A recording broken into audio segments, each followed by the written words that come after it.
Pelaksanaan sholat hari raya Idul Adha ini yang pertama diawali dengan membaca takbiratul ihram yang diiringi dengan berniat ingin melaksanakan sholat semata-mata karena Allah Subhanahu wa Ta'ala. Lalu kemudian membaca doa iftitah layaknya seperti sholat-sholat yang lain. Kemudian setelah selesai membaca iftitah, kita bertakbir sebanyak 7 kali, yang takbir ini disebut dengan takbir zawaid. Hal ini berdasarkan hadis yang diriwayatkan oleh Imam Ahmad yang bersumber dari Aisyah radhiyallahu anha. Beliau berkata, "Anna Nabi sallallahu alaihi wasallam kabbara fil idaini fil ula sab'an qabla al-qiraah." Bahwa Rasulullah sallallahu alaihi wasallam itu ketika melaksanakan salat 2 hari raya, beliau bertakbir 7 kali sebelum membaca Al-Fatihah dan membaca surat pada rakaat yang pertama. Adapun di antara takbir-takbir itu, kita dianjurkan untuk memuji dan mengagungkan Allah Subhanahu wa Ta'ala. Hal ini bersumber dari Ibnu Mas'ud. Beliau mengatakan, sebahagian ulama menganjurkan untuk membaca Subhanallah walhamdulillah wa la ilaha illallah wallahu akbar Allahumma wafirli warhamni. Lalu setelah selesai bertakbir sebanyak 7 kali, barulah membaca surat Al-Fatihah yang diawali dengan ta'awuz dan basmalah.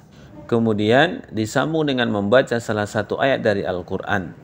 Terkait dengan ayat atau surat apa yang akan dibaca, sebenarnya boleh surat apa saja yang kita mampu. Hal ini berdasarkan firman Allah dalam Al-Quran, faqra'u ma tayassara minal Qur'an. Tetapi ada beberapa surat yang dicontohkan oleh baginda Rasulullah beliau baca ketika melaksanakan sholat hari raya.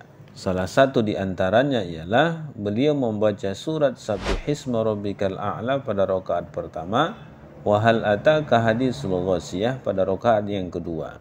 Hal ini berdasarkan hadis yang diriwayatkan oleh Imam Muslim yang bersumber dari Nu'man bin Bashir. Beliau berkata, kana Nabi sallallahu alaihi wasallam yaqra'u fil aidaini wa fil jum'ati bisabbihisma rabbikal a'la wa hal ataka hadisul ghashiyah. Setelah pembacaan surat selesai, disambunglah dengan pelaksanaan ruku, i'tidal, sujud yang semuanya disertai dengan tumakninah layaknya seperti solat-solat yang biasa. Setelah pelaksanaan sujud yang disertai dengan tumakninah selesai, lalu kita bangkit untuk melaksanakan rakaat yang kedua. Adapun pada rakaat yang kedua, sebelum pembacaan surat Al-Fatihah dan ayat Al-Quran, terlebih dahulu diawali dengan bertakbir sebanyak 5 kali. Hal ini berdasarkan hadis yang diriwayatkan oleh Imam Ahmad yang bersumber dari Aisyah radhiyallahu anha.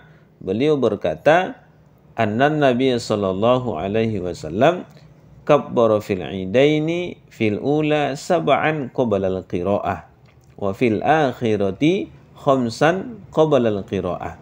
Bahwa Rasulullah sallallahu alaihi wasallam salat dalam 2 hari raya itu bertakbir sebanyak 7 kali pada rakaat yang pertama sebelum membaca surat Al-Fatihah dan surat, dan beliau juga bertakbir sebanyak 5 kali sebelum membaca Al-Fatihah dan surat pada rakaat yang kedua. Setelah pembacaan surat selesai, lalu kemudian kita ruku, i'tidal, sujud yang disertai dengan tumakninah, sampai akhirnya ditutup dengan salam layaknya seperti solat-solat yang biasa. Setelah pelaksanaan solat selesai, kita dianjurkan untuk duduk sejenak untuk mendengarkan khutbah yang akan disampaikan oleh khatib seputar dengan Idul Adha. Wallahu a'lam.